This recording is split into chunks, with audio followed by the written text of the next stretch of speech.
Hello again. Now, the latest crime statistics show an increase of over 800 murders just in the second quarter of 2022.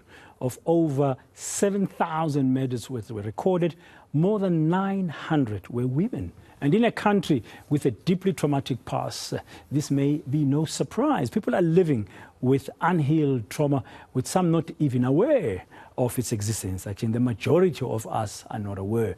To speak to us on how this would impact families, I'm joined in studio by wellness and trauma therapist Aldila Geldenhuis. Ms. Geldenhuis, good afternoon. Welcome to today. Thanks for coming through to the studio. When we were unpacking last week here on eNCA the crime stats by the police minister, I mean, the numbers are horrendous, and every time he releases the stats, it's like there's slight improvement, maybe here or there. But when it comes to violent crime, it's like not going down. It continues to be largely relentless. And then with the history of our country and with the level of violence we've seen over decades, during apartheid and post-apartheid, I began to wonder, could this be an impact that we are carrying with us? Some deep-seated trauma, and can it manifest like this where we lash out against our women and children? This is a wonderful, wonderful theme that we are addressing, and I'm so glad that we are putting our shame and our blame and all of the fear behind us and taking this on. First of all, I just want to start by saying trauma and what we are seeing in the country and in the world today is a cry for help. Instead of judging, blaming and shaming, just sit back and say, what is going on here? It's a cry. People are crying for help and they don't know how to help themselves. So generational trauma is actually very scientific. And if you'll allow me, I just want to read you something that I'd like to share with the viewers. It says here, did you know your grandmother carried a part of you inside of her womb? How? A woman is born with all the eggs she will ever have in her lifetime. It means that when your grandmother was carrying your mother in her womb, you were a tiny egg in your mother's ovaries. The three of you are more connected than you will ever imagine. I never heard that before. It's science. And as you are saying it from that scientific basis, then it connects. Yes. So how would that be? Because that means we carry the trauma in ourselves. Yes, it's called epigenetics. There's an American doctor, Dr. Bruce Lipton, who speaks about this all the time. Another doctor called Dr. Joe Dispenza, and they've actually gone into the scientific side to say that your grandmother, whatever trauma she experienced, pulls through in the genetic line. And genetic trauma can actually be pulled back 7 generations back. Now there's a saying that says, your wound is not your fault, but your healing is your responsibility. How you respond to the trauma, yes, therefore, is very important. Healing. But currently, I mean, when you look at our society, I like the fact that you said there's no point in blaming or pointing fingers. Yes, as a country, as a collective country, generationally, we've been exposed to levels of violence, in some cases untold violence. And today we're seeing this violent crime that I mean, how does it impact? Is that how we are expressing it? You said it's a cry for help? It's a cry for help, and it's the body saying, help me, I'm carrying generational patterns of trauma inside of me, and no one has empowered me or educated me to become aware of it, to address it, to release it and to heal it. Yeah, but the majority of us are not even aware. Yes. So in terms of unhealed trauma, you said healing is my responsibility. How does that journey begin? It begins by just becoming aware, and people like you and people like me going and spreading awareness and saying to people, it's okay. What we are seeing here is a cry for help, and instead of ignoring the cry, let's become aware and let's make a plan and see what we can do to change it. If you do not heal your wounds, you will bleed on the people who never cut you in the first place, and this is what we are seeing. What about people who say this is largely due to increased levels of poverty, increased levels of inequality, joblessness, and therefore hopelessness, and it's post the pandemic? It's like there's a lot of despair, that those are the root causes. Where does it truly come from? And what was going on the inside before the pandemic? fear has always been part of the planet. Trauma has always been part of ourselves.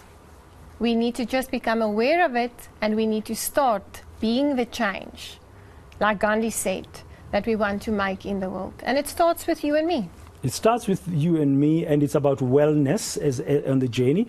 And you said the first step would be awareness. Yes, become aware of it. Yeah, and then what else could you do? You can become aware of it and then start looking. Start looking for answers, start looking for help. We are living in an amazing society of cell phones and podcasts and therapists that are very willing to assist. And even though we have a lot of bad things in the society, we also have a fellowship where we want to make a difference and help.